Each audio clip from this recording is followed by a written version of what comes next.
dia a todos. Nós agradecemos já no início a presença de todos. É com muita alegria o nosso salão com um número tão grande de pessoas. Nós temos aqui, né, veio conosco a equipe de Juiz de Fora, então Cataguases, que está aqui, né, nos recebendo com tanto carinho. Temos presentes a AME de Além Paraíba.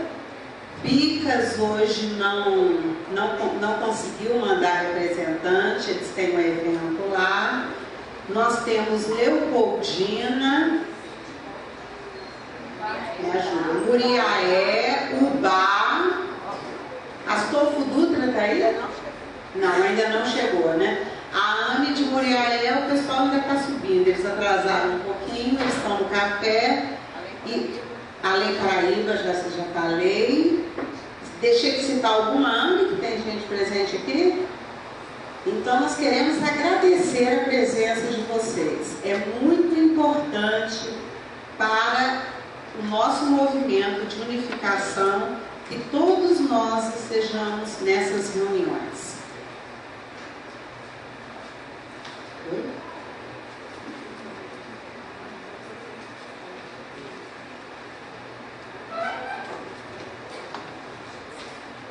Nós sabemos que pelo tema de hoje, dessa primeira parte, né, que Cataguases convidou os expositores da região, né, e nós estamos muito felizes com isso. Nós vamos dar início fazendo primeiramente a leitura da mensagem, abrindo os serviços, para que possamos fazer a nossa prece. Nós vamos pedir ao Curtir da AME de Além Paraíba que leia a mensagem.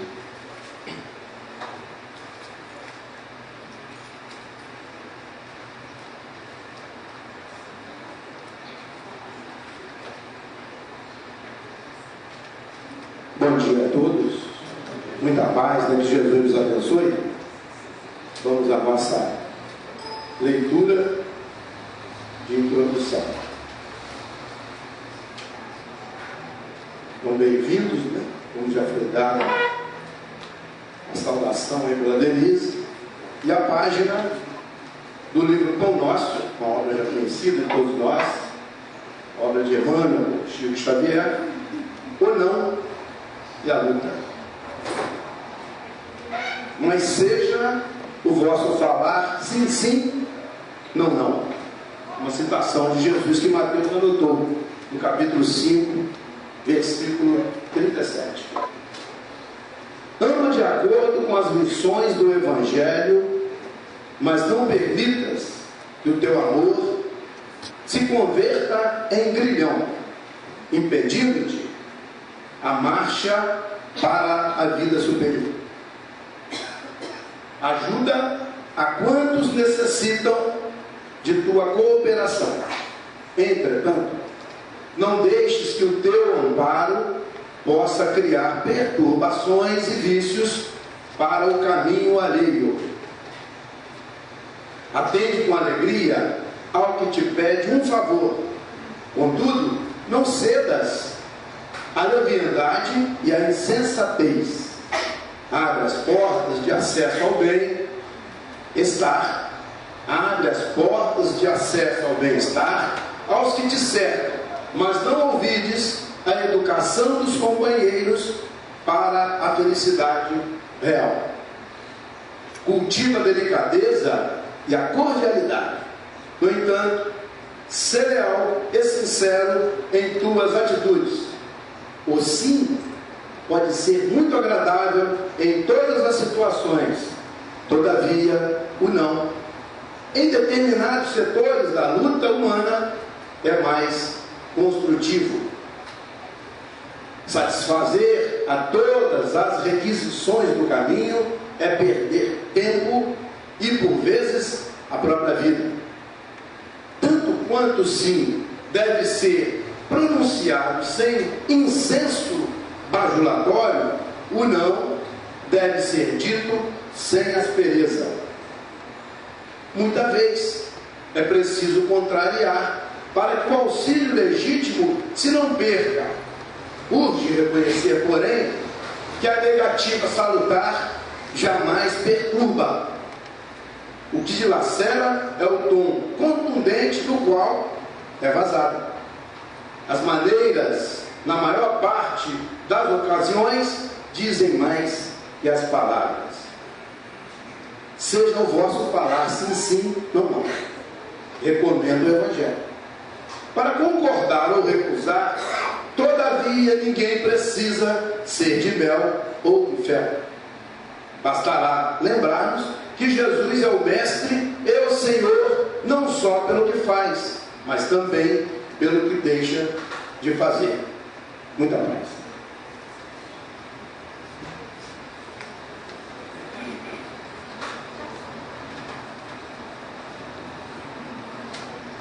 Jesus, divino amigo, companheiro de todos os momentos, nós te rogamos o teu amparo, a tua proteção para mais essa manhã de trabalhos no nosso dia, que possamos, amparados pela espiritualidade maior, pela equipe de Venâncio Café, traçarmos diretrizes, rumos de trabalho, num clima de fraternidade, de amizade e de companheirismo, e que possamos prosseguir trabalhando frente ao movimento espírita de nossa região, doando aquilo que de melhor temos à causa espírita, e que possamos ser fiéis servidores de Jesus. Te agradecemos pela bênção do conhecimento espírita que consola e norteia nossas vidas. E te agradecemos a oportunidade bendita de trabalho. Te agradecemos por tudo e te rogamos, graças a Deus.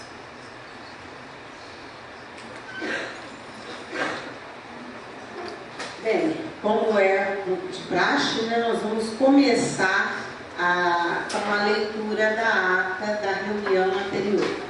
Posso?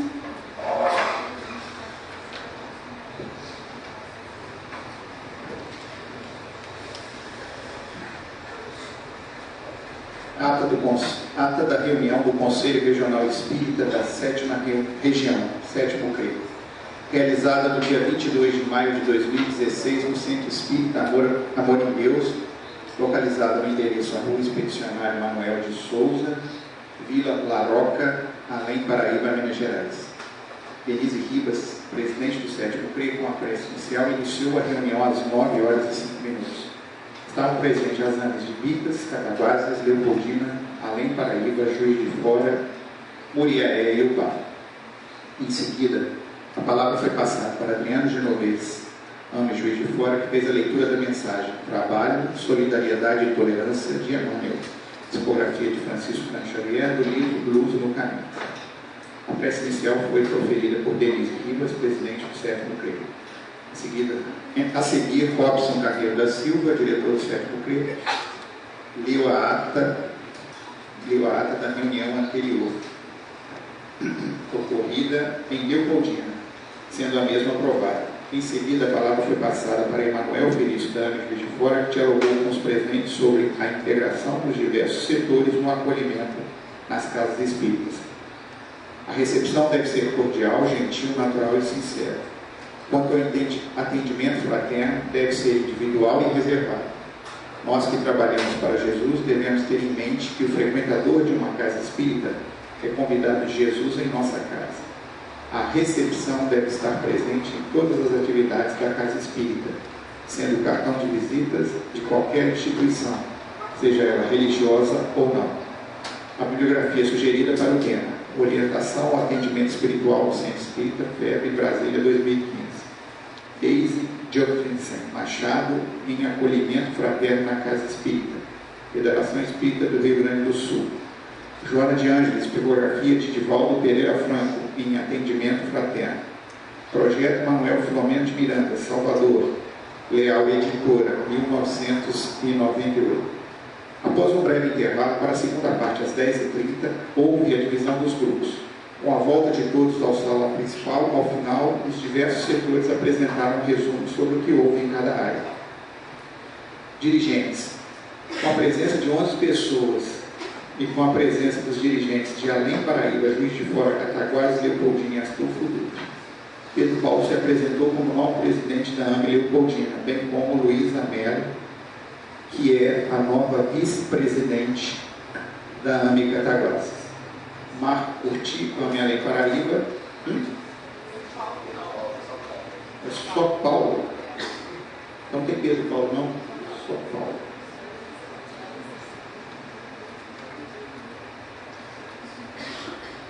É Luzia, né? Eu falei o quê? Não é Luzia. Vamos lá. Marco Curti, AME Além Paraíba, fez a apresentação. Dirigentes, experiências bem-sucedidas do centro. José de Fátima da AME Cataguases menciona que o nosso trabalho mais importante é em prol da causa espírita e não da casa espírita.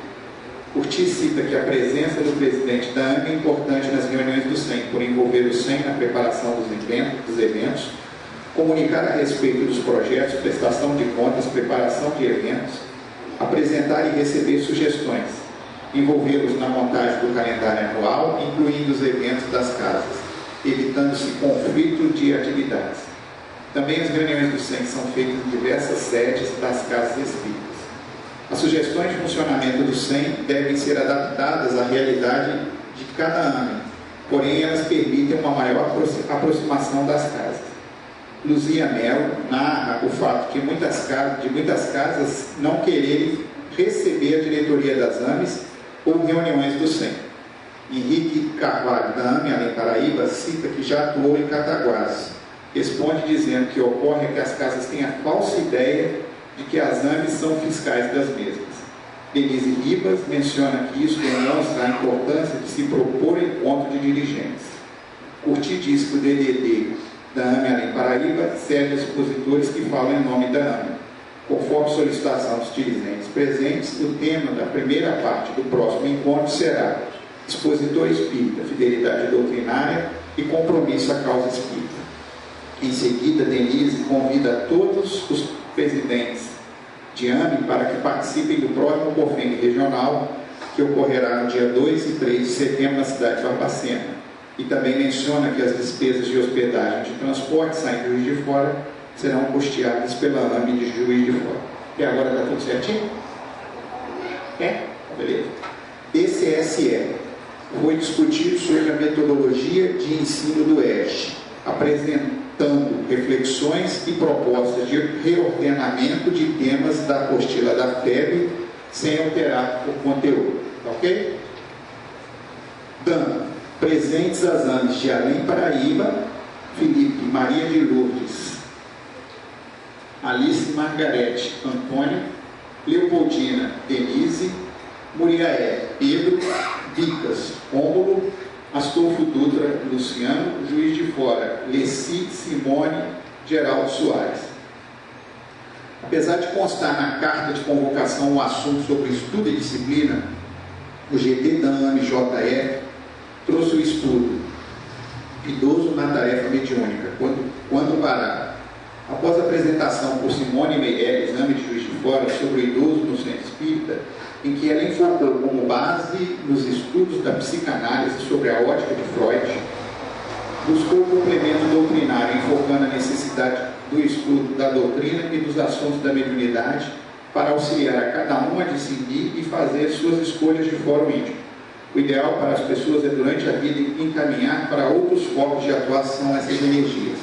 Trabalho intelectual, trabalho profissional, dedicado às artes, religião e amor em geral. Que ao passar por uma perda, existe o suporte de outras áreas. O idoso, aquele que tem vínculos. O idoso, aquele que tem idade acima de 65 anos, com o passar do tempo tem a perda de identidade profissional e vínculos. Se materialista, o envelhecimento físico traz perdas, etc. Enquanto no Oriente os idosos são valorizados pela experiência, nós no Ocidente consideramos uma tragédia. Obras citadas: O Sujeito Não Envelhece, filme, Coisas que Perdemos pelo Caminho, trabalho de Alírio Cerqueira. Esclarecedores de Reunião Mediúnica, no canal YouTube. Em entrevista de Ivone do A. Pereira ao radialista Danilo Vilela em março de 1978, 6 anos antes de sua desencarnação, a mesma diz encontrar-se aposentada da reunião mediúnica, embora continue estudando e participando de outras tarefas. Responde sobre quando parar para cada um observar suas possibilidades físicas, aceitar o envelhecimento e estudar sempre para discernir. Hereda Familiar, Teresa de Brito, do Espírito Teresa de Brito, médium Raul Teixeira, capítulo 29, Não Emburgueças, sobre envelhecer com entusiasmo e observação de si mesmo. Livro Desafios da Mediunidade, questões 83 e 84, toda a obra convite a estudar e tirar dúvidas. Tem agora alguma dúvida, Duda? Não? Diz, juntamente com Kátia Souza, diretora do DEC AME-JF, estavam presentes Marta, Giza, Sheila, Pedro, AME de Além Paraíba, Aparecida, AME de Leopoldina, Beatriz, AME de Muriaé, Andréia, Denise, Benes, AME de Ubá, Tadeu, AME de Bicas. Kátia abriu os trabalhos dizendo que o trabalho do DEC da AME é não só integrar, mas estimular o desenvolvimento dos trabalhadores das escolas de evangelização e divulgar a doutrina espírita. Foi oferecido nessa ocasião aos presentes um DVD com o trabalho apresentado no DEC da AME de Juízo do JF, ano de 2015. Em seguida foi detalhado como o trabalho se estrutura. Primeiro, na reunião, no mês de janeiro, com os trabalhadores de diversas casas, é escolhida a pauta de acordo com as necessidades apresentadas pelos evangelizadores, como sugestão de temas e solicitação de oficinas. Para as reuniões mensais são enviadas cartas, cartazes, divulgação através de e-mail, grupos de WhatsApp e redes sociais. Também é divulgado nas reuniões do SEM e de departamentos. Em algumas ocasiões, se torna necessário alertar os presidentes para a importância do trabalho de evangelização espírita infantil. Para os encontros, é necessário adaptar o espaço para o acolhimento e desenvolvimento do expositor. É disponibilizado material da reunião através de pendrive, pois, dessa forma, o trabalho poderá ser utilizado nos encontros de cada escola de evangelização espírita. Sobre a capacitação, não há forma de afirmarmos que o evangelizador está pronto. Ressalta-se que a necessidade de estudo é constante. A troca de ciclo anualmente estimula o estudo do evangelizador. A importância de estimular os evangelizadores ao trabalho sem perder o foco da importância da EE. É importante da avaliação ao final de cada trabalho, bem como o estímulo do uso da música nos encontros. Kátia fala do compromisso assumido com o trabalho na seara do Mestre, da oportunidade que nos é oferecida e da importância de continuidade da evangelização em outras fases, mocidades, grupos de estudos, como por exemplo o ED. O encontro foi finalizado com a troca de telefones e sugestões de palestrantes. Tudo certinho? Do 10 dígitos. DAPS. Com a presença de membros das AMEs de Leopoldina, Além Paraíba e Juiz de Fora, Emanuel menciona que foi debatido o tema como devemos receber e atender às necessidades daqueles que chegam ao centro espírita. A seguir foi trabalhado como desenvolver um grupo de estudo buscando maior participação dos socialmente carentes. Foi abordada a integração das áreas do DAPS, DAP e DDD para melhor acolher e promover os assistidos na casa espírita, oferecendo a eles não só o benefício material, mas também a oportunidade de estudo e prática de cursos que os capacitam para o trabalho. O grupo falou das experiências vivenciadas em nossas regiões e das possibilidades de desenvolver algumas tarefas que já apresentaram resultados positivos. Ficou acertado no grupo que a próxima reunião será feita uma oficina mostrando como trabalhar num grupo de estudos com os assistidos da casa. Certinho? Vamos lá. Aviso. Denise Taami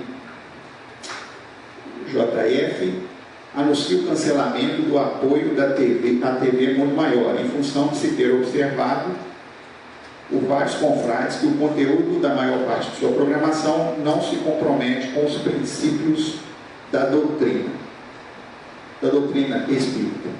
Solicita que deve ser observado para o nosso próximo encontro, em 21 de agosto, na cidade de Cataguás, a informação do número de participantes para a organização da reunião.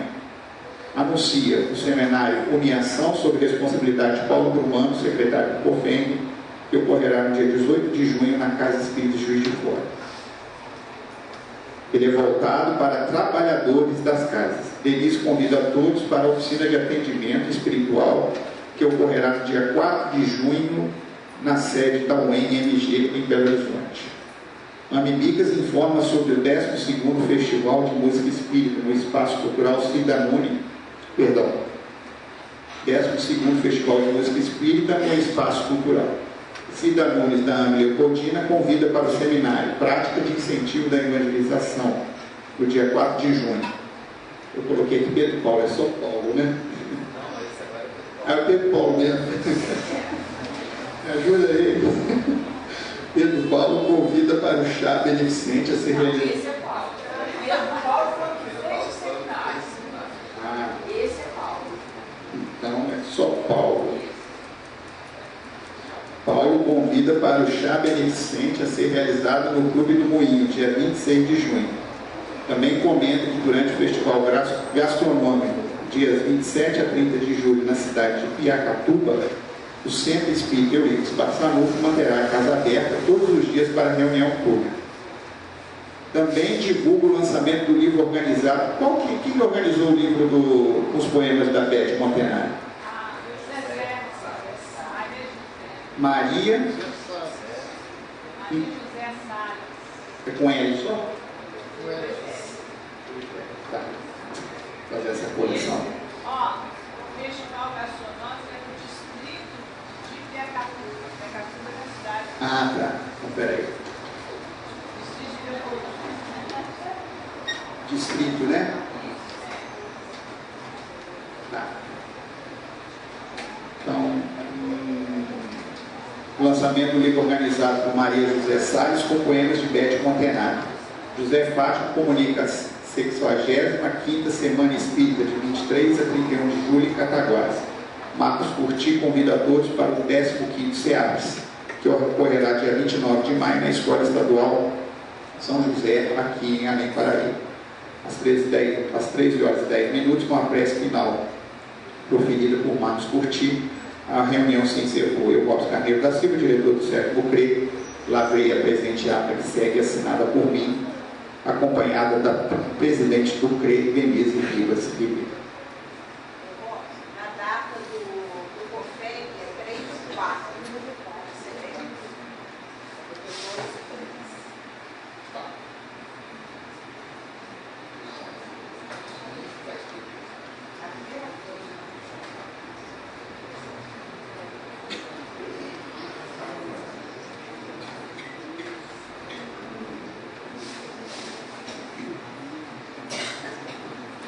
Mais alguma correção a ser efetuada na ata? Aí é 58ª Semana Espírita. A semana 50ª.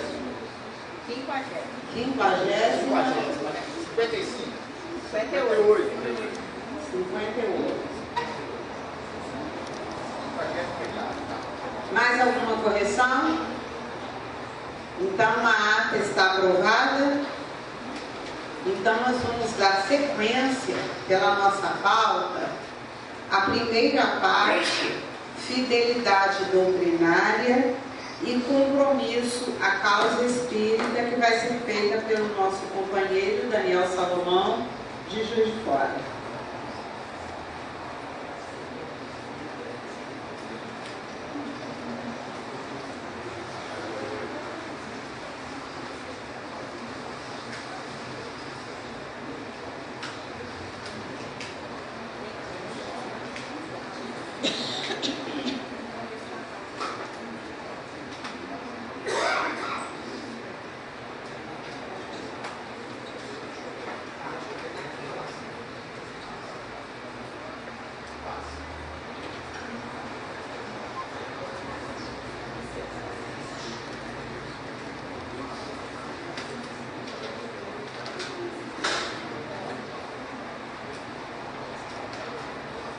Bom dia.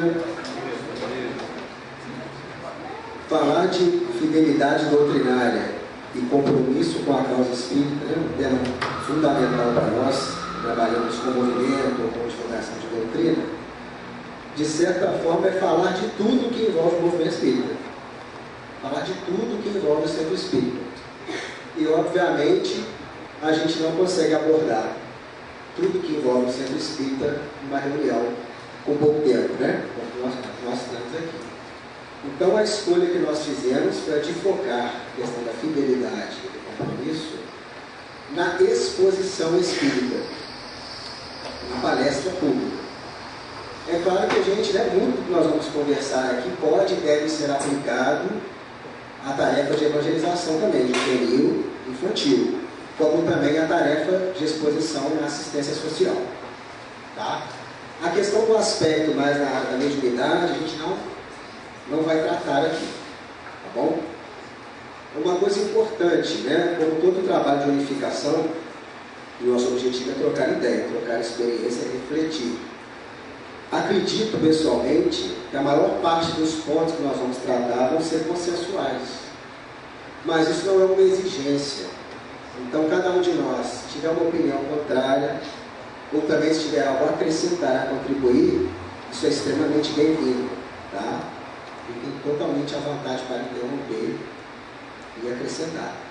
Se formos citar exemplos, tá? Eu só peço por favor de não falar os nomes nem centros espíritas, porque muitas vezes o exemplo enriquece, mas só a gente tem esse cuidado, tudo bem?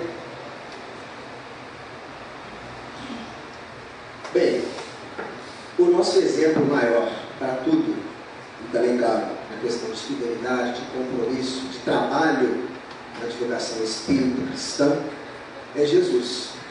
Claro, não pode ser, o nosso maior exemplo.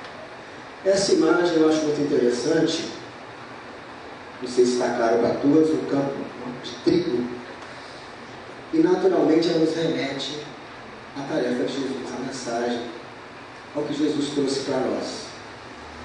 A natureza, a simplicidade, a natureza como material que Jesus muitas vezes usou para enquadrar a sua mensagem, os conceitos da agricultura, da pecuária, tão simples e ao mesmo tempo tão capazes de guardar a profundidade da mensagem de Jesus. O campo de trigo nos leva a semente, o próprio trigo, o pão, figuras que Jesus muitas vezes trouxe para nós. E o que é bonito nisso? O que nós estávamos comentando. Da simplicidade na exposição, na sua exposição, Jesus conseguiu enquadrar sua mensagem profunda, sua mensagem de paz, sua mensagem de caridade. Esse é um exemplo para nós.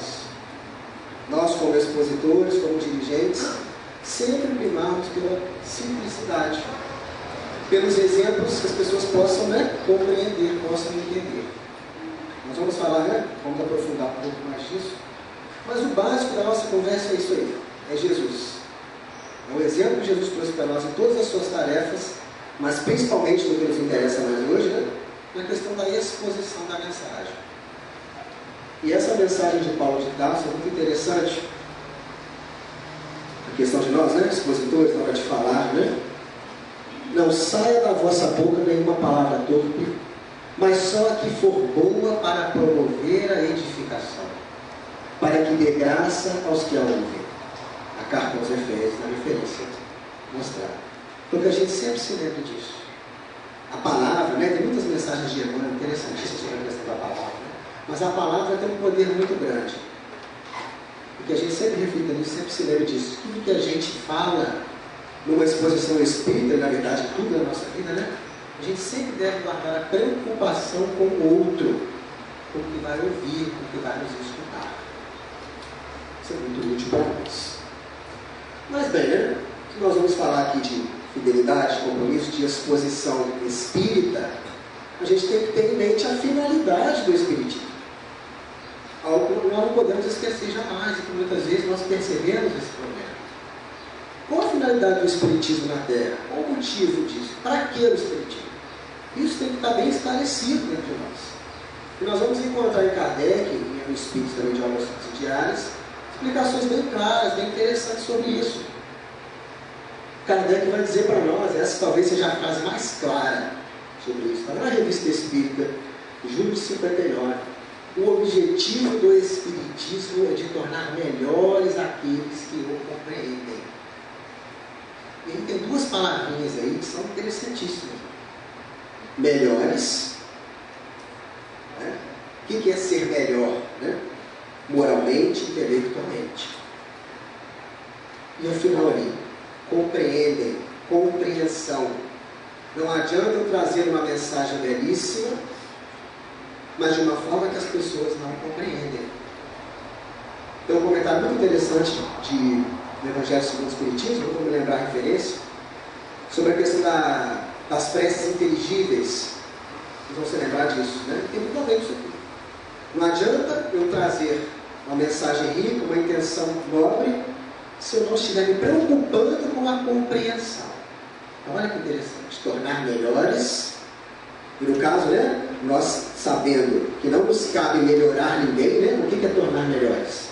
Levar a mensagem espírita, levar a mensagem evangélica, para que a pessoa tenha instrumentos de se tornar melhor, de refletir, de se investigar, de forma que elas, né, as pessoas compreendam.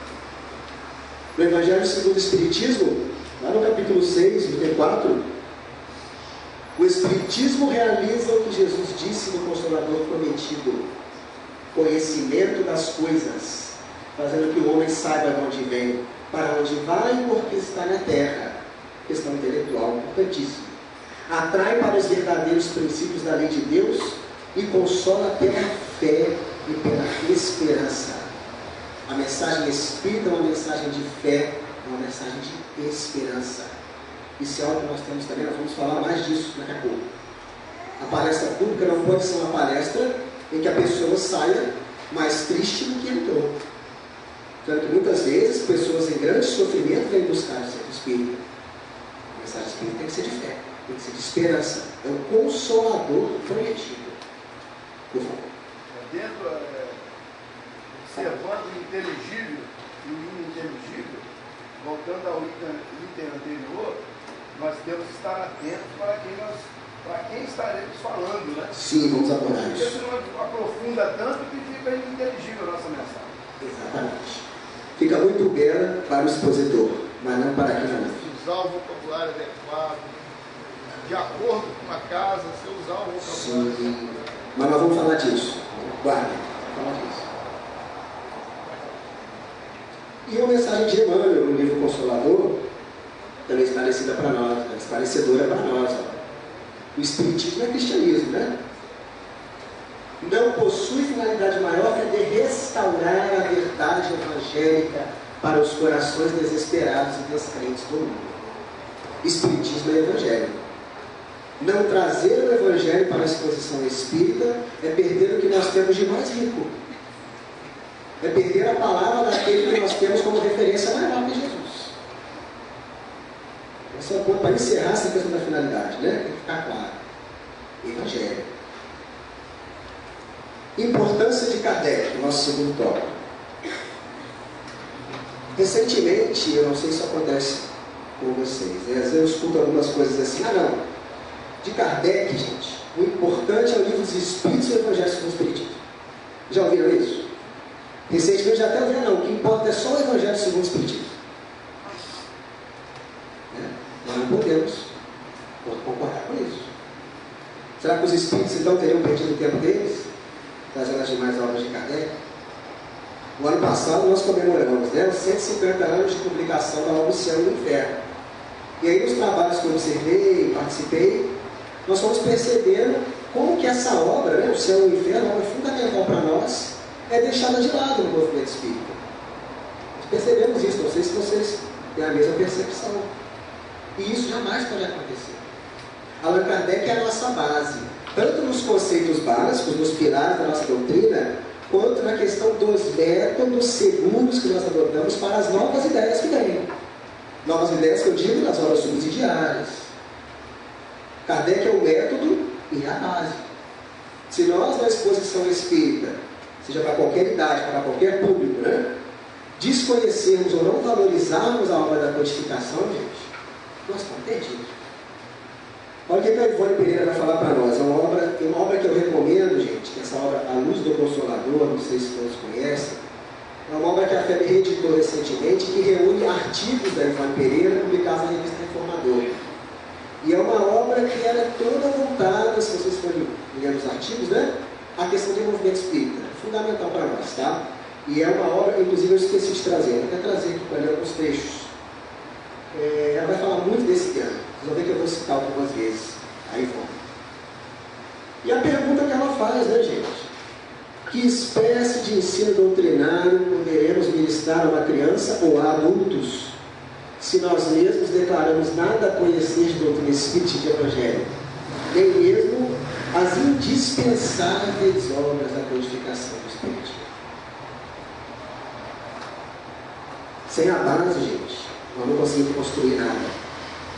Tem um detalhe muito interessante, eu estava conversando com o Robson sobre isso, que quando nós somos frequentadores do centro espírita, estudar Kardec ou estudar qualquer coisa é um problema íntimo nosso. Eu estudo se eu quiser, o problema é meu.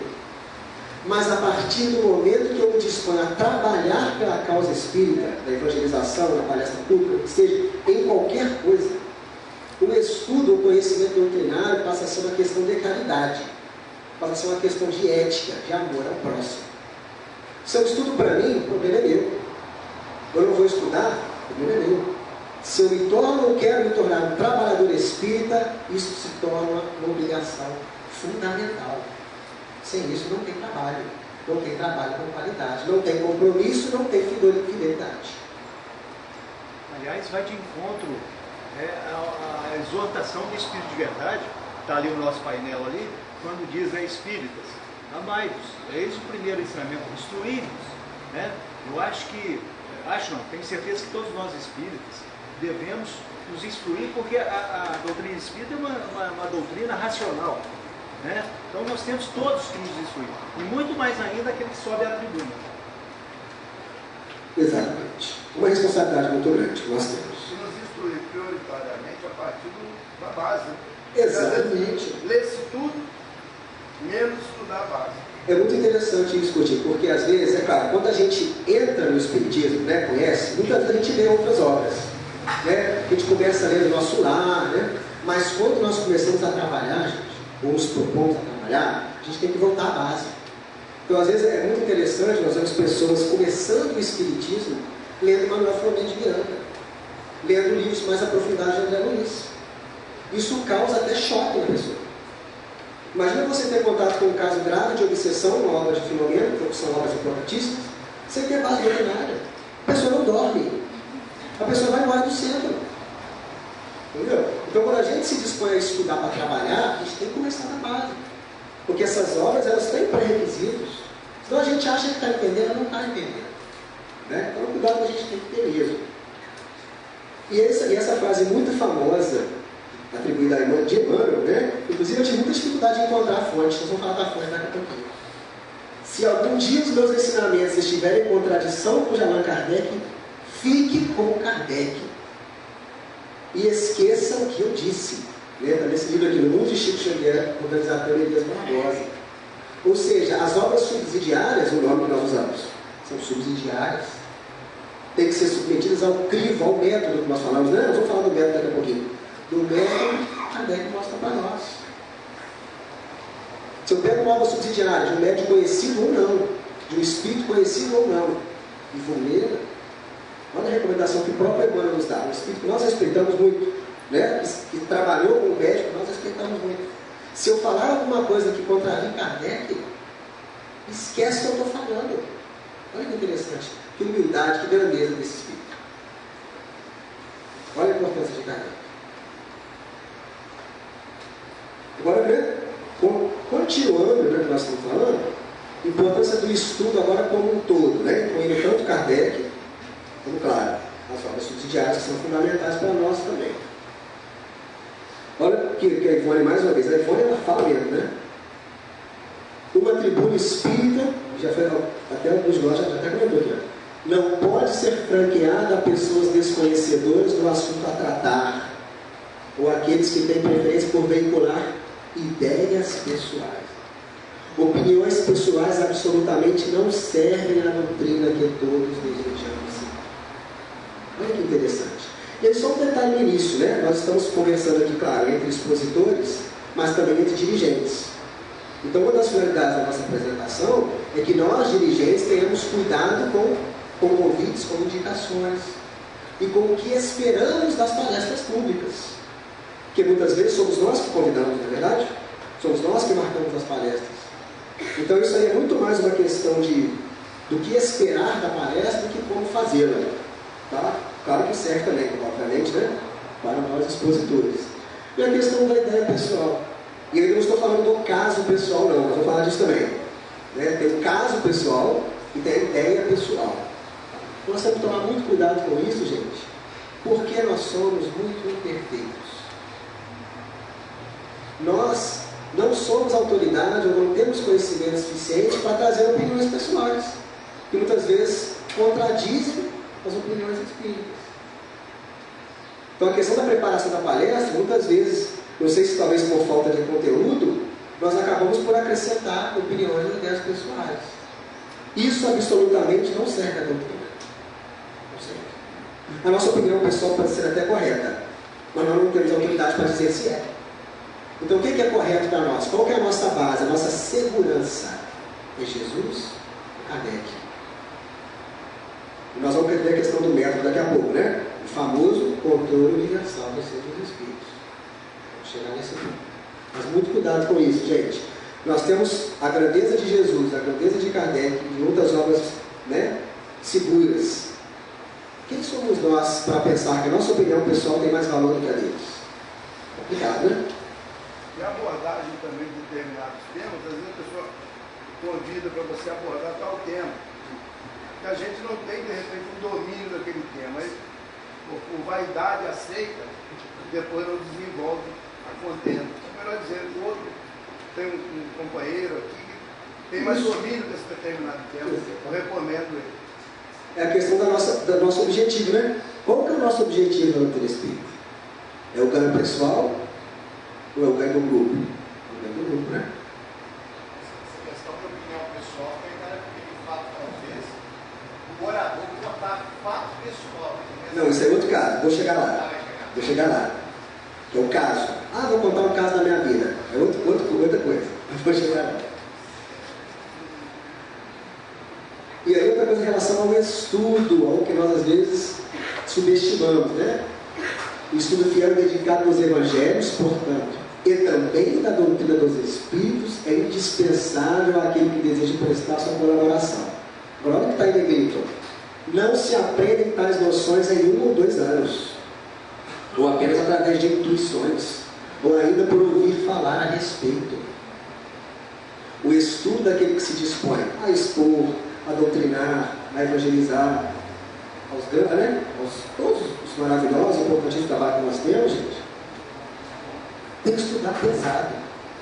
É um estudo profundo, é um estudo constante, é ler, é reler. Ah, mas eu participei de grupo de estudo 10 anos. Você já pegou, já leu o livro, já releu? Porque a gente, quando lê várias vezes o livro dos Espíritos, por exemplo, você vai ler de novo, você vai ver coisa ali que você fala, não é possível isso estar aqui. Não é verdade? Mas eu já li isso aqui. Mas tem uma questão que você nunca tinha repassado. A gente vai Kardec está falando isso aqui, não é possível. Está ali. Né? Então, para a gente expor, a gente tem que ter segurança. Você já leu estudando. Isso. E quando você vai reler, se encontra. Você acha que não é possível? Apareceu essa questão aqui, né? Não apareceu. Estava ali. Mais detalhes. Tá. Essa parte eu acho muito importante a responsabilidade das casas espíritas também em relação ao estudo. E eu falo o seguinte: quando a casa não oferece a oportunidade de estudar, a responsabilidade é do movimento, é da casa. Agora, quando não tem a participação, aí a responsabilidade é individual. Então não cabe mais a responsabilidade da casa. Então é um grupo. A gente costuma ver o seguinte: começou com 120 pessoas no trabalho e vai terminar com 30. Que termine com 3. Não mas que seja um estudo e que esteja acompanhado para que isso possa se fazer. E principalmente ligado à mediunidade, uma das coisas que a gente bate muito na tecla: qual é o seu objetivo? É aprender ou é trabalhar? No movimento. Porque se for para trabalhar, inclusive no movimento, a frequência tem que ser acima. Porque quando vai se trabalhar, depois você tem que manter esse treinamento que você fez no movimento. Isso também é ser fiel e ter compromisso. Exatamente. A questão da disciplina, do comparecimento da civilidade. Acrescentando, lá em Paraíba é até estatutário. Os expositores para fazerem parte do quadro expositor da ANES, eles têm que estar vinculados ao quadro de trabalho das instituições, das casas. Porque tem muito freelance, por exemplo, Nós vamos falar disso. tem muito freelance, que às vezes nem fala, Freelance é boa, né? não fala na própria cidade, vem aqui vinculado ao grupo e fala em diversas ANES e cidades da região. Nós temos que trabalhar esse lado do freelance aí. É nossa responsabilidade como dirigentes, como aqueles que convidam e aceitam esse tipo de postura. Vamos caminhar aqui. Se eu não ver alguém levantando a mão, você dá um pé, tá? Continua. Então é isso, né, gente? Não colocar o trabalho espírita como diferente do trabalho profissional que nós temos. Quanto tempo, às vezes, nós estudamos para fazer um trabalho? O trabalho espírita é diferente? Não. Tem que ter dedicação, tem que ter estudo e responsabilidade. Olha essa figura. Tem um problema nela. Eu não sei se vocês estão conseguindo ver os diálogos. Vocês estão vendo? Eu vou ler. É até uma figura que eu não coloquei o autor de propósito. Tá? Ele faz um trabalho muito bom com essas tirinhas dele, mas nessa aí ele cometeu um problema. Ó, eu vou ler a primeira fala aqui. Ó. Para ser palestrante, temos que ter um bom conhecimento doutrinário. O segundo, para trabalhar com a mediunidade, é preciso, no mínimo, 6 meses de estudo. E o terceiro, puxando sardinha para o meu lado da evangelização. Você gosta de crianças? Pode começar hoje mesmo na evangelização infantil. Qual o problema? Ou se vocês acharem mais de um, vocês podem falar. Tem 2? Pode falar, qual é o problema? 6 meses. Meio estranho, né? 6 meses é um pouquinho, né? E o outro problema, que é mais grave, então, para evangelizar, não precisa estudar nada. Eu amo as crianças. E vem aqui, vem cá, vamos dar um aqui. Né? Negativo. Todo trabalho no centro espírita, gente, precisa de estudo. E o trabalho de evangelização, lembrando que a palavra evangelização é até uma briga pessoal minha, né? A gente sempre associa a infância. Evangelização é todo o trabalho que você faz no centro espírita. O atendimento fraterno, o diálogo na reunião de enfermagem espiritual, a palestra pública, tudo é evangelização. Né? Então a gente tem que cuidar. Nós vamos falar a questão da fonte, a questão do problema da internet. Isso aí já é um exemplo. A gente tem que tomar muito cuidado para não se deslumbrar demais, porque vem pronto da internet, é muito bonitinho, né? Colorido, mas que pode ter problemas, porque as pessoas são falíveis. Como esse autor, ele faz um trabalho muito bonito. Vocês devem conhecer essas tirinhas deles, são muito legais. Só que essa, por exemplo, né? A gente tem que ter atenção com ela. Questão das novas ideias no centro espírita. Né? O pessoal do DAM enfrenta essa questão, né? Em outros aspectos, questão muito grave. Mas a questão da exposição espírita também, né? Isso é muito comum. A nova ideia, vou levar isso para a palestra que o pessoal vai gostar. Né? Tem um negócio no jornal, vou levar isso para a palestra. Opa, peraí. Nada. Aí a questão do controle universal, né? Um trechinho de Kardec, lá na introdução do livro dos Espíritos. Ó, o Evangelho segundo o Espiritismo. Uma só garantia séria existe para o ensino dos Espíritos. A gente pode até pensar para o ensino geral, né? A concordância que haja entre as revelações que eles façam espontaneamente, servindo-se de grande número de médiuns estranhos uns aos outros e em vários lugares. Uma revelação que chega para nós como mediúnica, como de algum espírito, seja o nome, né? O nome que dê, Kardec volta nisso várias vezes, né, gente? Inclusive no livro dos médiuns. Ela por si só não é verdadeira, não é correta, não. Ela tem que ser avaliada. Então eu fico observando os grupos de WhatsApp, eu não sei quem usa aí, direto chega a mensagem mediúnica. Vocês têm visto isso? Direto eu recebo. Médium X, espírito tal. Porque às vezes, o leigo, principalmente o frequentador, o iniciante, né? Se você diz que algo é mediúnico, naturalmente nós damos autoridade aqui. Só que o próprio Kardec deixa claro para nós, né? O espírito não é bobo. O espírito não acredita em tudo. Se diz, não é mediúnico, se diz vindo dos espíritos. Tudo tem que ser avaliado, tudo tem que ser observado, a concordância, espontaneidade, como as mensagens têm surgido. Quando lá no capítulo 1 da Gênesis, nos primeiros capítulos, quando o Kardec vai falar para nós sobre o caráter da revelação espírita, né, ele vai deixar claro para nós, mais uma vez, essa questão desse cuidado que a gente tem que ter, porque um dos aspectos da revelação espírita é o aspecto divino, ele vai falar para nós, ou seja, que vem da espiritualidade. Nós não temos condição, enquanto encarnados, de ter acesso a informações espirituais sem que os espíritos nos deem. E aí o cuidado, você precisa dar avaliação desse controle, por favor.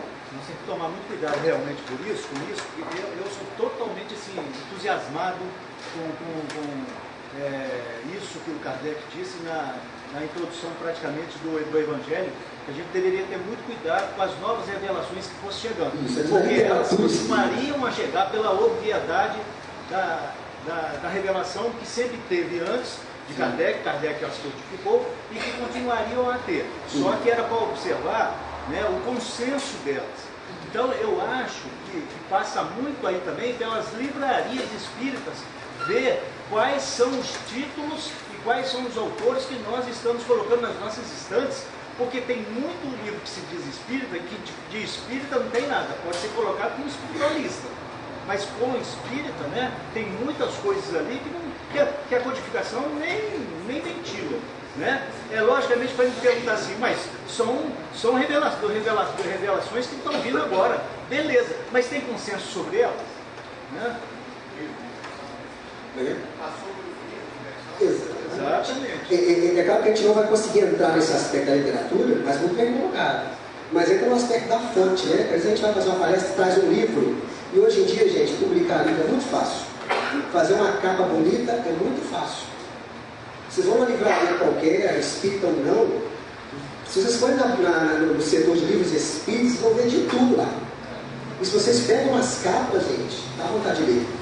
Porque a arte é maravilhosa. Né? E agora, o cuidado para nós, no que estamos mais ao nosso foco hoje aqui, é a questão de usar essas obras como referência às nossas palestras.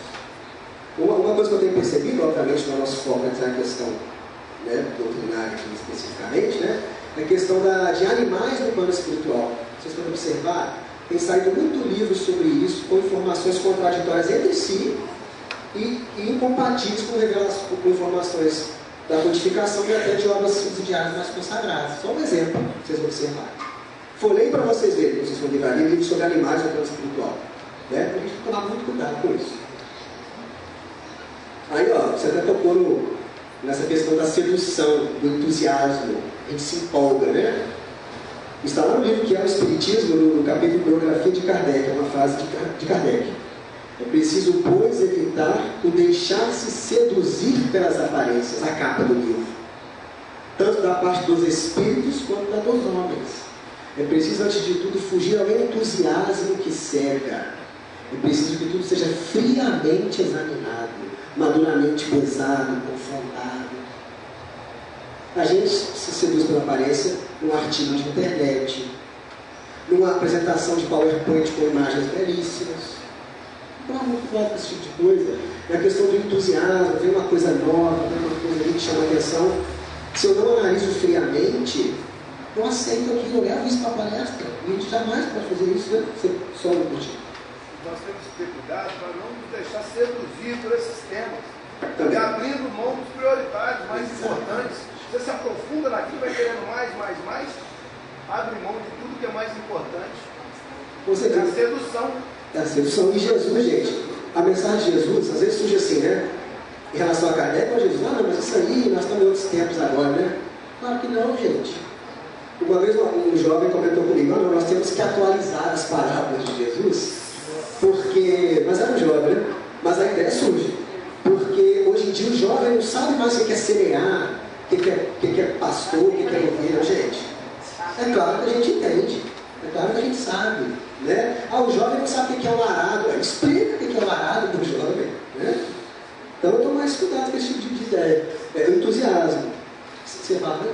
Eu ia dizer que exatamente quando você fala ali, você não fica nas passadas da Maria quando dos nossos, se a gente olhar lá no livro dos médicos, quando se fala de analisar as comunicações, são taxativos dizer que os espíritos não são contrários à avaliação que se apresenta. Não fica bravo com a gente, né?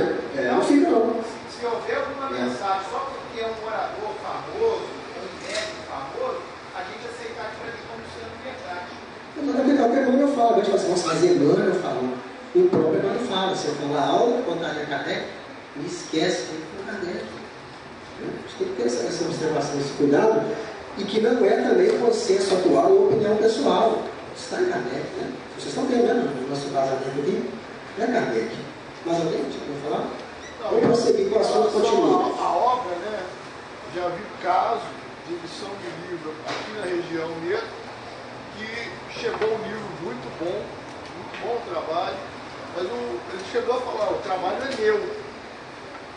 E na hora de editar, a editora, a espírita, falou, não, mas qual o espírito?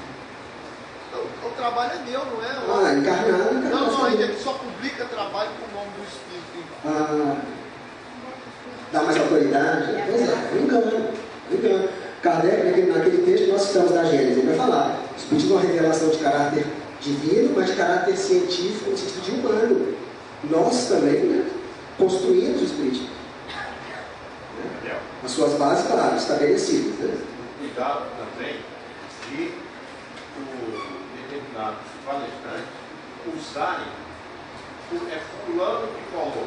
E você vai procurar, isso não existe. Gente, o tanto de coisa que fala que o Chico e o Divaldo falaram, que eu escuto, coitado deles, né? Tudo o Divaldo falou. Mas o Divaldo não tem nada a ver com aquilo, né? Bota na boca dele. Né? Eu faço a minha interpretação daquilo que eu entendi. Exatamente. Aí depois fica criticando o André Luiz, criticando o Divaldo, quando na verdade, o Pedro comentou, a nossa interpretação diverge completamente do que está na obra. Né? Olha a nossa responsabilidade.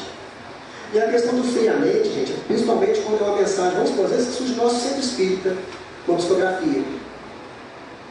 Às vezes a gente é tomado pelo sentimento, mas é minha amiga, nós estamos juntos aqui há 30 anos, né? Vamos publicar. Se for bom, vamos publicar, mas vamos analisar. Isso é analisar friamente, sem sentimento, sem paixão. Mas fui eu que psicografei, peraí. Kardec é muito claro.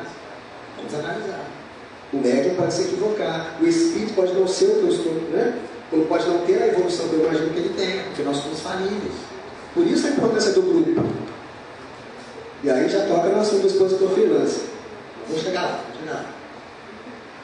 E aí uma outra questão importante que nós temos que tomar cuidado também. O espiritismo não está pronto. O espiritismo não é uma doutrina estanque. As suas bases estão estabelecidas. Mas nós não sabemos nada. Nós sabemos muito pouco, nós ainda estamos aprendendo. Então a gente tem que tomar um cuidado para não radicalizar no sentido oposto. Eu não aceito nada que não seja de Kardec. Porque isso é contrariar Kardec. Não aceitar nada além de Kardec é contrariar Kardec. Olha a frase que ele mesmo deixa para nós lá na Gênesis. O item 55, primeiro capítulo. O espiritismo jamais será ultrapassado, né? Caminhando com o progresso. Porque se novas descobertas demonstrassem estar em erro acerca de um ponto qualquer, em erro ou até às vezes algo que não foi abordado, né? Ele se modificaria nesse ponto. Se uma verdade nova se revelar, ele a aceitará. A grande questão é o que é verdade nova. Aí nós já falamos aqui, né? Controle universal dos espíritos. Então, é um limite que a gente vai estudando, a gente vai ficando mais maduro nele, né? É não aceitar tudo, mas não rejeitar tudo. Há um critério que Kardec estabelece para nós e que dá essa abertura ao crescimento do nosso conhecimento. Se a gente cai numa ideia radical de não aceitar nada, só um momentinho, a gente entra na questão dogmática, né? E fundamentalista. Cuidado, nós estamos com o favor dele. Eu entendo que essa verdade nova se diz mais próximas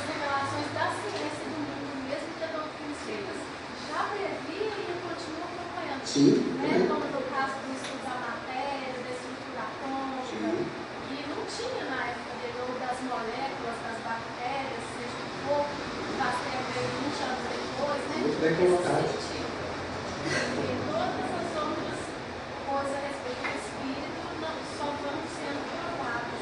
Isso é a questão da moral, como a gente chama para nós, né? É a moral do Cristo.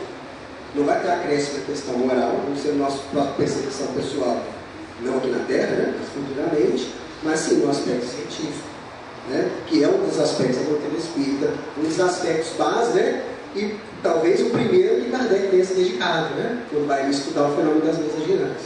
A partir dele, os outros aspectos sendo agregados, né? Fundamentalmente a nossa querida doutrina espírita. A questão agora da simplicidade, agora, né? Do método, da forma de exposição. Aí lá em Lucas a gente vai encontrar essa frase muito clara para nós, né? Se nem ainda podeis as coisas mínimas, por que estáis ansiosos pelas outras? Nós já temos tanta coisa aí, né? Nós falamos de Evangelho, de doutrina espírita, tanta coisa clara, tanta coisa estabelecida. Por que ficar ansioso por outras coisas, sem às vezes vivenciar e entender o que nós já temos? Isso na exposição espírita é fundamental. Por que trazer novidades demais, se nós já temos uma base tão rica, que aquele que está chegando no centro espírita não conhece? Ele está vindo pela primeira vez, né? Parece tudo, né? Ele está vindo pela primeira vez, ele não conhece. Não se tem domínio do mínimo, não alcançamos o conjunto Não é mínimo, isso. vamos querer partir para algo mais. Né? Sem domínio do mínimo, do básico. Exatamente, isso é simplicidade. E aí lá no livro Conduta Espírita do André Luiz, pelo Valdo, aí alguém já até tocou nesse ponto. Não se reportar na tribuna abusiva e intempestivamente a fatos e estudos doutrinários de entendimento difícil. Já falaram aqui, devemos selecionar oportunidades quanto a pessoas e ambientes para tratar de temas delicados. Às vezes a gente está empolgado, está estudando muito, né? E a gente pensa assim, não, já falei muito sobre isso, eu vou falar agora, né? Vou aprofundar. Calma, é questão de simplicidade e de humildade, né? A prioridade da exposição, quando eu vou prepará-la, tem que ser o que vai ouvir. Muitas vezes eu já estudo há muitos anos, já domino aquilo, mas o que está chegando, não. É claro que eu vou ter um momento, um grupo de estudo, uma reunião específica, que eu vou aprofundar, né? Em que os médicos vão se reunir, os psicólogos espíritas vão se reunir, os biólogos, os físicos espíritas vão se reunir, e tentar relacionar coisas do domínio técnico deles. Isso é importante? Isso é fundamental também. Mas o local correto, o momento adequado. Não uma tribuna onde estão chegando aqueles, muitas vezes, que estão precisando de outras coisas. De consolo, né? De fé, de esperança. Até mesmo nas mensagens que você traz, você entendeu aquela mensagem que você vai trazer? Cita um exemplo. Divaldo Pereira Franco. Tem que ter um dicionário para traduzir Divaldo. Nem é os espíritos, que eu acredito, nem é Joana de Ângeles, por exemplo. Eu acho que é próprio do Divaldo, do médium mesmo, usar aquelas palavras dificílimas, né? Palavras que às vezes eu nunca ouvi. Então é importante que na hora que eu pegue uma mensagem de Divaldo, de Joana de Ângeles, por exemplo, eu entenda primeiro, né? E que eu traga para cá, e tanto quanto possível, eu traduza de forma mais simples aquele vocábulo. Porque eu estou passando uma mensagem, todo mundo, mas quem entendeu termos dificílimos? Eu tenho que esmiuçar aquilo. São palavras rebuscadas que Joana de Ângeles usa, e você tem que encaixar no termo certo para que o pessoal entenda. Exatamente, às vezes no público ou no grupo de psicólogo, de psicanalista, né, que vai estudar a Joana, ele já sabe, né? Mas para um público leigo, fazer essa tradução, não é que eu não vou levar Joana, não, né? Mas sabe muito bem. Explicar, fazer o significado, né, das palavras. Fazer tipologia mesmo. Exatamente. Agora uma coisa interessante também, o que não quer dizer, lembrando que isso aqui são, né, abusiva e intempestivamente, não quer dizer que você jamais possa fazer isso.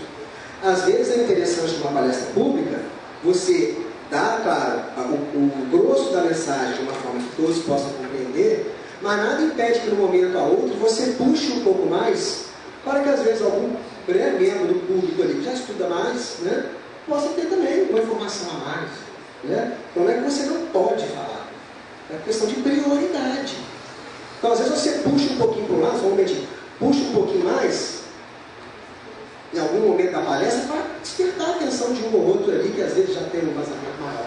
Mas o grosso da sua exposição tem que ser inteligível para todos. Por favor. E também é importante não só levar a tradução da palavra, mas dar condições de quem está escutando saber como que ela faz isso no dia a dia quando for estudar. Isso. É o aprender a aprender. Porque senão o que acontece? Parece que eu sei e outro não pode nunca saber. Ninguém pode ler Joana, só eu que vou explicar. Né? E outra coisa, ela escreve daquele jeito, de uma forma que, entre aspas, é rebuscada para nós.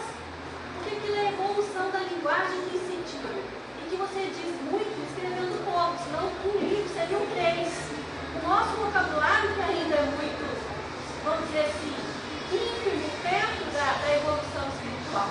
Então nós precisamos de agregar isso na nossa vida, desenvolver a linguagem, estudando, aprendendo, porque senão nós vamos ficar sempre nivelando por baixo. Não que a gente tenha que chegar lá na frente e demonstrar um vocabulário rebuscado, complexo, erudito. Não, é de acordo com o público, sim. Isso. Mas também nós não podemos sempre nivelar por baixo, porque senão parece que nós não estamos aptos a aprender a aprender. Bem colocado. É isso que eu estava tentando dizer, me ajudou muito. Porque, exatamente, e quando a gente vai estudando, a gente vai se acostumando com essas palavras. Né? É sempre a preocupação com aquele que está chegando. Sem interrogar o texto, nós podemos colocar palavras sinônimas. Isso. Ou às vezes você, igual quando evangeliza a criança, você fala uma palavra que às vezes a criança não sabe e você dá o sinônimo logo depois. Mas você não deixa de falar, porque ela aprende uma outra palavra. Né? E aí, possíveis problemas. Questão do cientificismo. Cientificismo no sentido de valorizar demais a questão científica. Tá? Isso é o cientificismo. Em detrimento de outros aspectos da doutrina. Um exemplo interessante que a gente observa é uma expressão que está aparecendo muito em palestra espírita agora, que é a questão de física quântica e outros conceitos complexos. Eu, na minha graduação, eu tive a oportunidade de estudar física. E eu não me considero a menor autoridade para falar de física quântica. Será que nós, enquanto expositores espíritas, eu não sou um exemplo, né? Talvez alguém não sabe o que é, porque eu também não sei o que é, não. Então, muita gente vai pensar que a física quântica prova o espiritismo. Peraí, aquele que está ouvindo, que não sabe, não tem a menor ideia do que é isso. Que ganho ele tem de saber que a física quântica, eu dou um exemplo, né? Prova algo. Será que prova? Não vamos falar dessa questão da prova, né?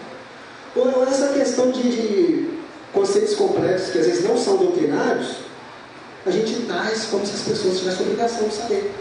Não é que a doutrina espírita não deve, né, buscar relações com outras áreas de conhecimento, é claro que tem. Né? Mas se às vezes eu vou fazer uma palestra, eu vou usar conceitos de psicanálise. Ué, o público sabe psicanálise? Tem conhecimento de psicanálise? Então, um exemplo, né? Ou às vezes conceitos de pedagogia mais aprofundados. O público tem essa base para entender conceitos de pedagogia? Então, toma mais cuidado. Às vezes a gente vê algumas informações no Facebook, o Facebook é rico disso, né? Vem logo uma coisa assim relacionada com o espiritismo, um termo muito bonito que a gente nunca ouviu falar. Aí logo a gente pega aquilo, olha lá, isso aí vai dar mais autoridade à doutrina? Negativo. Não dá.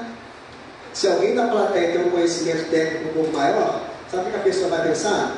Ah, esse expositor espírita é muito irresponsável. E aí, sabe o que acontece? A exposição e a própria doutrina perdem credibilidade para aquele que está chegando. Porque ele vê o expositor usando de forma irresponsável conceitos que nem ele mesmo sabe, e os que o assistem não têm obrigação de saber. Você está falando do caso da física quântica. Um tempo atrás eu vi uma palestra do Raul Teixeira, isso até uma entrevista no YouTube, que ele é formado em física, né, leciona. E ele tem autoridade para falar. Pois é. E aí ele comenta que dentro dos estudos, né, da ciência atual, nesse ramo, ainda não tem nada concreto que possa associar, no caso, do espiritismo. Exatamente. E é uma confusão danada de conceito que é feita ainda, e muitos ramos espiritualistas, né, de religiões, porque começam a misturar. E hoje em dia, assim, é muita associação com isso, mas ele fala que ainda, completamente falando, não tem esse tipo de associação, eles não descobriram nada, assim, posso fazer essa ligação com o espiritismo. Pode ter alguns indícios. Pode ser que no futuro tenha, né? Descubra-se. Por hora. Exatamente. E outra coisa, e se tivesse certeza, será que o público que está assistindo palestra teria condição de entender? Vou começar a escrever um monte de fórmula aqui, né? Então é o que a gente tem que tomar cuidado. Isso aí, Daniel. Esse cuidado também tem que ter, até porque você lá anteriormente cita essa questão de fontes, é quando às vezes a pessoa pega algum conceito que é uma pseudociência e vincula aquilo ali em relação ao espiritismo.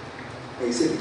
Facebook, esses dias eu estava observando, então eu vim recebendo assim, não sei o que prova a reencarnação. Já viram isso? Não sei o que prova a comunicabilidade dos espíritos. A última. Essa que eu vou citar agora, que é a última que eu vi. Eu nem li, nem olhei. A impressão digital comprova a reencarnação. Eu estou falando que isso tudo é mentira? Não. Estou falando que não é verdade. Mas é o que o nosso companheiro comentou. Será que nós temos realmente uma comprovação científica?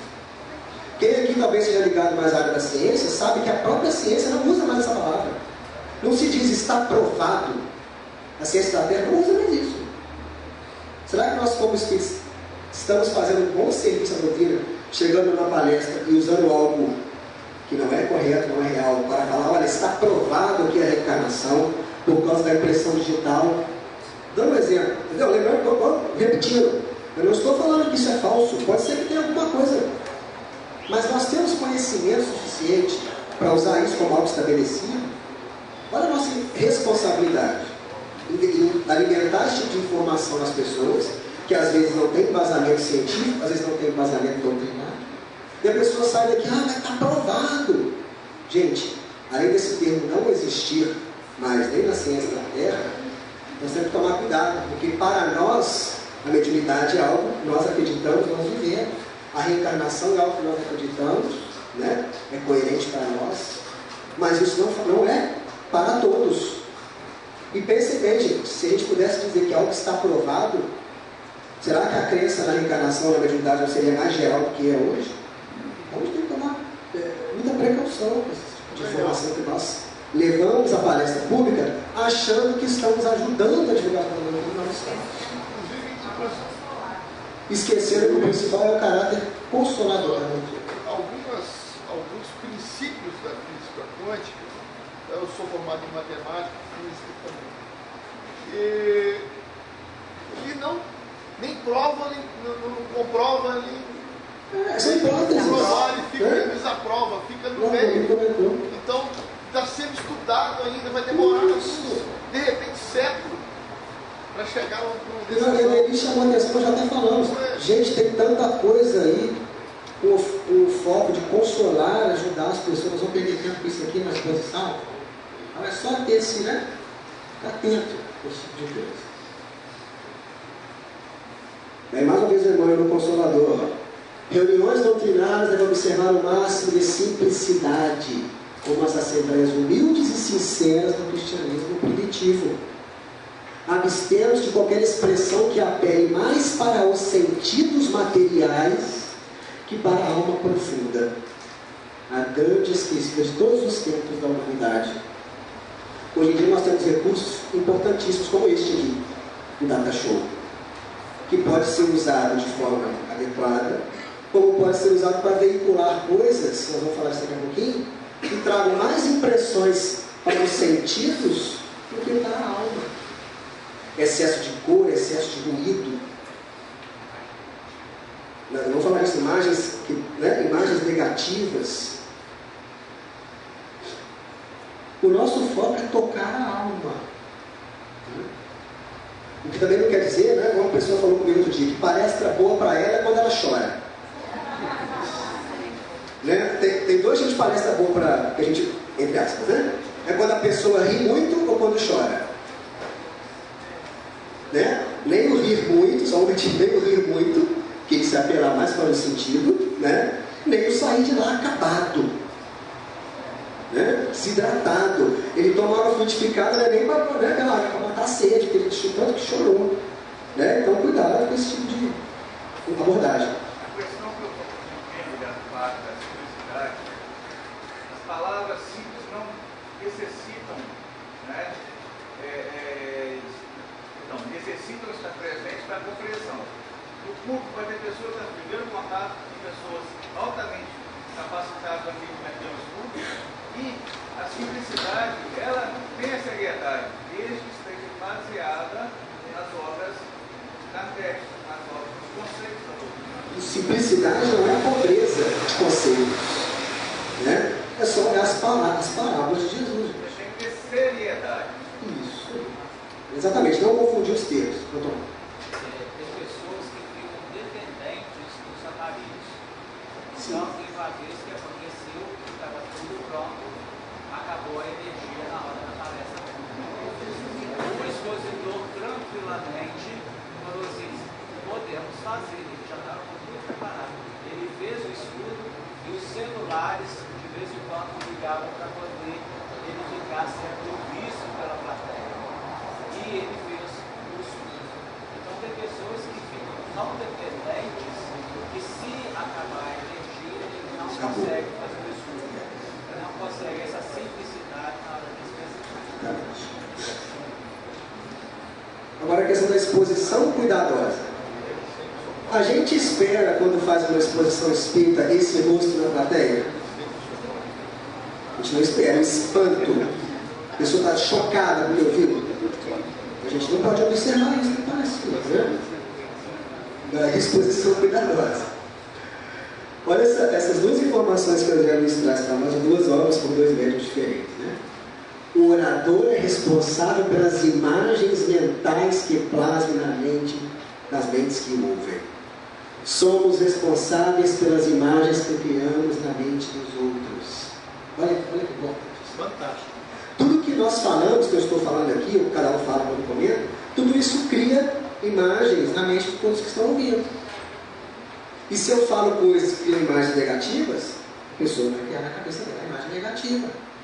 Imagina se é algo que toca profundamente no problema que ela está vivendo naquele momento. Onde que foi a tarefa de consolar? O buraco. Questão do choque. Vós espíritas, lá no Evangelho, podeis ser caridosos na vossa maneira de proceder para com os que não pensam como vós. Só um momento. Induzindo os menos esclarecidos a crer, mas sem os chocar. Sem investir contra as suas convicções. Pode comentar, por favor. Isso que você mostrou na imagem. Antes?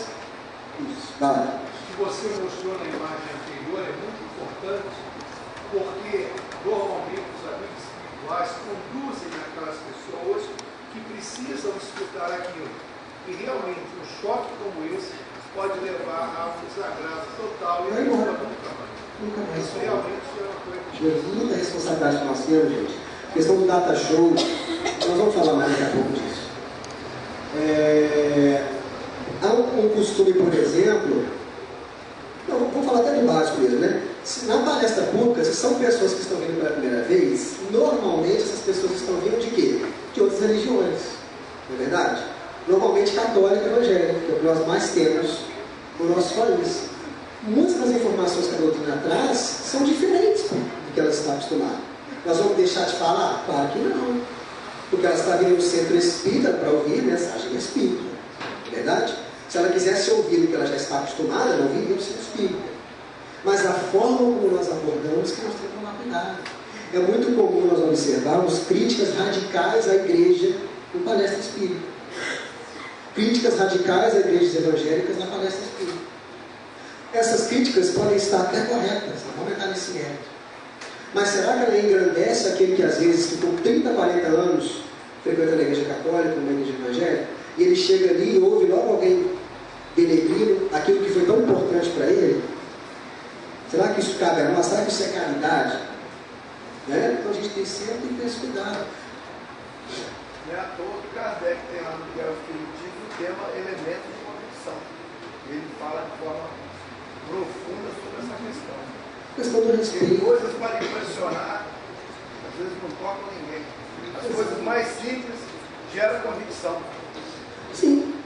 Parábolas de Jesus. Só um pouquinho, você fala.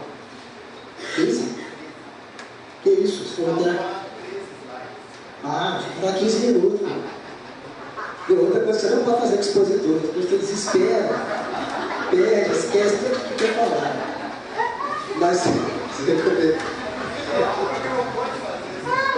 Ele exemplificou. Eu tenho comigo que a gente tem que tomar muito cuidado com a tribuna virtual, que são as nossas páginas no Facebook. Olha que eu já ouvi cada coisa nas páginas de grupo espírita. Os exemplos que eu mais tenho aqui é do Facebook. Exatamente. Então, negativos. A página do Facebook é uma tribuna. Então você tem que tomar cuidado com aquilo que você coloca na página do centro que você está representando. E o expositor, ele é um formador de opinião. Então, se o expositor ele tem uma certa fama, muita gente vai ler o que ele publica na internet. Não é verdade? O que ele fala e a pessoa... É até um problema que nós temos, que a gente, né? Isso é interessante, você levou um ponto interessante, nós temos que tomar cuidado, porque muitas vezes, na questão da própria nossa vivência da igreja, outras religiões, há um depósito muito grande de confiança e autoridade na figura do padre ou do pastor. E às vezes a pessoa se torna espírita, ela transfere isso para o expositor espírita. Então ela vê no expositor uma figura mítica, um ser iluminado. Quando nós sabemos que o expositor é um trabalhador que tem dificuldade. Né? Então a gente tem que tomar cuidado para não alimentar isso nas pessoas, não alimentar isso nas pessoas, né? E não se comportar dessa forma. E nós também, como frequentadores, né, que somos também, não depositar esse tipo de coisa naquele que está na cultura, porque somos falíveis. Só um pouquinho. Pode falar. Você falou sobre a questão da confiança que eles não sabem de uma pessoa que não está. Sim. Eu me recordo que quando eu fui convidada pela primeira vez para fazer essa posição, eu falei, nossa, mas Deus não é atrapalhado, eu não devo ter. E aí o Fernando Batista estava do lado do outro e disse, Amanda, se Cristo esperasse que pessoas perfeitas levassem a mensagem dele adiante, então eu teria se perdido. Então vai, faz o seu melhor, porque na verdade você está emprestando mesmo o seu veículo físico para que outros ouçam. Então é importante a gente perceber também que a responsabilidade da gente se conectar com a espiritualidade maior para que nós possamos ser instruídos, porque muitas vezes nós vamos ser dirigidos não só na feitura do trabalho, como também na exposição. Com certeza. Quem te lembra, né? Nós vamos. E quando o dirigente vê um expositor falando uma coisa não está muito legal, não está muito de acordo com o Kardec, como é que ele faz? Ele aborda ele na presença de todos ou chama ele no cantinho? Mas aí as pessoas já levaram aquela ideia para casa. Aí eu teria que dar minha ideia pessoal aqui. Eu não sei se todos vão concordar. Entendeu? Eu vou nem entrar, mas o que eu já observei é que às vezes, para não causar um choque, um mal-estar maior, espera-se o término para se esclarecer o público e conversar com o expositor. Mas isso é uma visão pessoal. Né? Então eu não sei se é o critério mais adequado que vocês concordam, mas né? Não sei. A questão que a Amanda ventilou lá atrás, porque é necessário que a gente estude, esteja sempre estudando, se atualizando, lendo muito, estudando o Evangelho, o livro dos Espíritos, o livro dos Médiuns, porque do nada, às vezes, falta o expositor e fala assim, Flamengo, você pode fazer o estudo?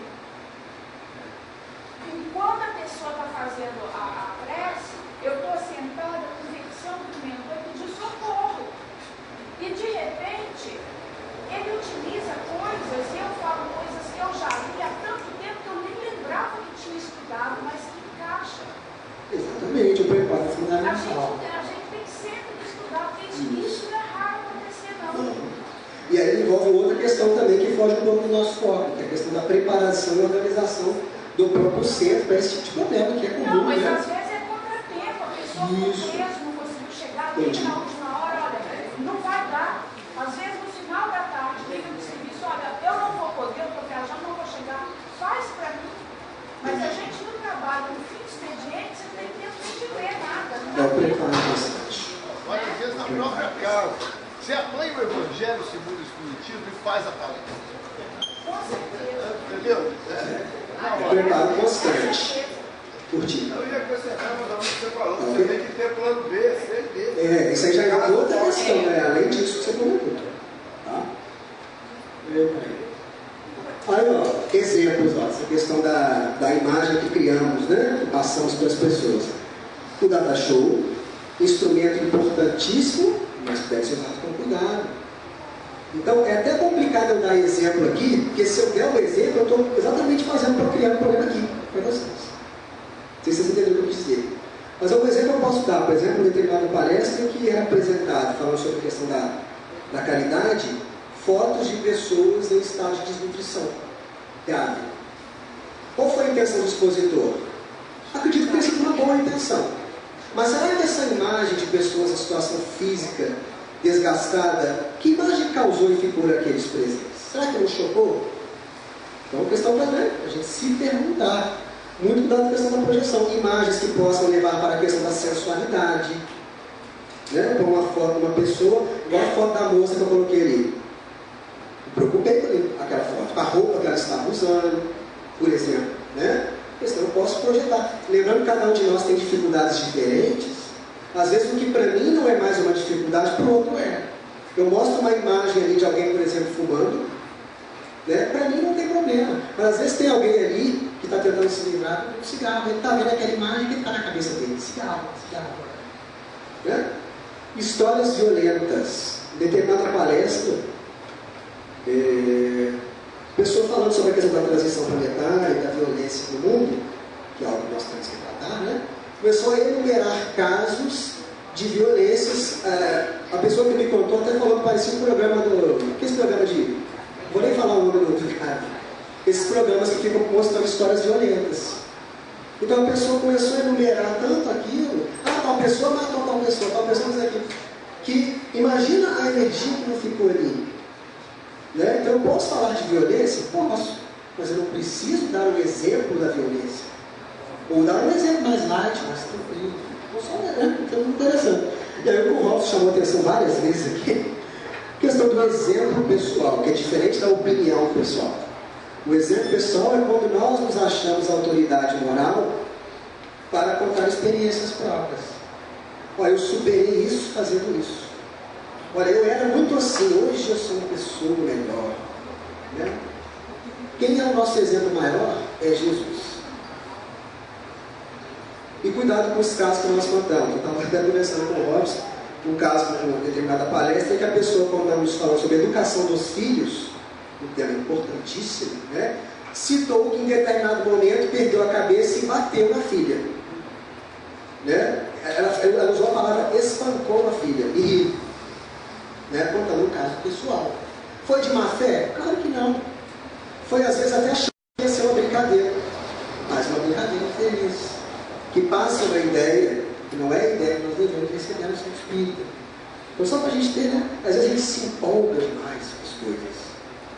Análise fria. Eu acho que dentro do que você falou aí, me preocupa muito, sempre me preocupou, é que algumas pessoas falaram em relação à conduta do expositor, né? Que ele tem que estar estudando, ele tem que estar sempre. E eu acho que mais do que isso, ele tem que ter uma conduta que você espera de caridade, de postura, né? Que aí você vê um expositor às vezes nervoso, andando para lá e para cá, aquilo te agita. Eu acho que o espiritismo é diferente disso, né? Você veio se harmonizar, você veio se tranquilizar, né? Então eu acho que isso é uma coisa complicada. E essa questão da... Desculpa. Não, ele pode ter o conhecimento, ele pode ter, mas ele não está, né, conseguindo te prender naquilo aí. Essa questão da postura é muito interessante. O expositor espírita de Juiz de Fora, ele contou pra gente de forma muito amigável. Ele até conta isso, já contou isso até em palestra, né? A questão do caso pessoal. Mas uma questão de postura que em determinado dia ele estava no trânsito e começaram a bater na janela dele. E ele não tem nada para te dar, não sei o que, ele estava estressado no dia. E aí ele abriu a janela, a pessoa, não, só queria te parabenizar por assistir sua palestra. Então é claro, né, gente, que a gente tem que se esforçar pela conduta, mas lembrar que nós somos falíveis, né? Nós somos falíveis. A gente tem que se policiar, né? Reconhece o verdadeiro espírito pelo esforço, né? Mas muito bem colocado. Daniel, lembrando essa exposição cuidadosa, que às vezes o palestrante, apesar de estudar e tudo, ele é a própria imagem, a própria história violenta e é o próprio exemplo pessoal complicado. Aí volta na velhinha. E aí? Uma vez eu perguntei para a Maísa, porque tinha uma situação me incomodando demais. Eu falei, Maísa, eu vou sair. Eu estou vendo, quem entrou político no meio, eu falei, vou sair. Ela falou, não, olha, você não pode sair, não, você tem que se conter. Eu falei, a imagem que eu estou transmitindo mental é tão pior, eu preciso sair. Aí eu delicadamente saí. Eu acho que política não cabe. Delicadamente correndo, disfarçado, sair. É questão da temática, nós vamos chegar lá. Daniel, a gente também não pode esquecer o seguinte: há de se ter o discernimento e há de se ter o bom senso. Porque olha só, você está falando aí sobre a questão de imagens que chocam. Isso é tão paradoxal, porque o que choca a mim pode não chocar o outro. Isso é muito complexo. Sim, a gente é um esforço. E outra questão, porque senão, sabe o que parece? Parece que a gente vai estar num lugar. Eu, por exemplo, acho que eu não vou querer falar mais. Porque senão todo mundo vai começar num pré-julgamento tão grande. Há de se ter a devida caridade, porque nós somos seres falíveis e às vezes nós vamos chocar mesmo o outro. Porque o estado de choque que a gente já está na atualidade é de muito erro. Nós já estamos chocados da nossa, sabe o quê? Da nossa calma, que chega a ser até estagnação, de não fazer. Então, acho que o choque pior que a gente já tem agora, no momento, é o nosso auto-choque. Então, por exemplo... Só não vamos piorar a situação. Não, piorar não. Mas, por exemplo, às vezes, quando alguém nos fala algo, pelo menos isso acontece no geral, que eu percebo, é que aquela figura, aquele choque, aquilo ali foi um choque para você acordar. Sabe por quê? Porque se você já pensou, como é que eu vou ler os livros do Manuel Filomeno com relação à obsessão? Eu não vou ler. Eu só não vou falar na palestra.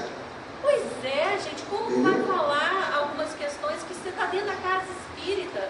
Você está falando de obsessão. Os livros de André Luiz, por exemplo, você vai ler alguns que eles vão chocar, para alguns vão falar assim, isso é ficção científica, é filme de terror. Então, assim, é claro que há de se saber qual o público em que se encontra. Não tenho dúvida.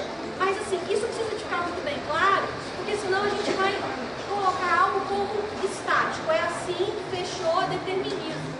E aí eu só estou falando isso para que a gente possa abrir um leque para o discernimento, para o consenso e para as complexidades desse assunto.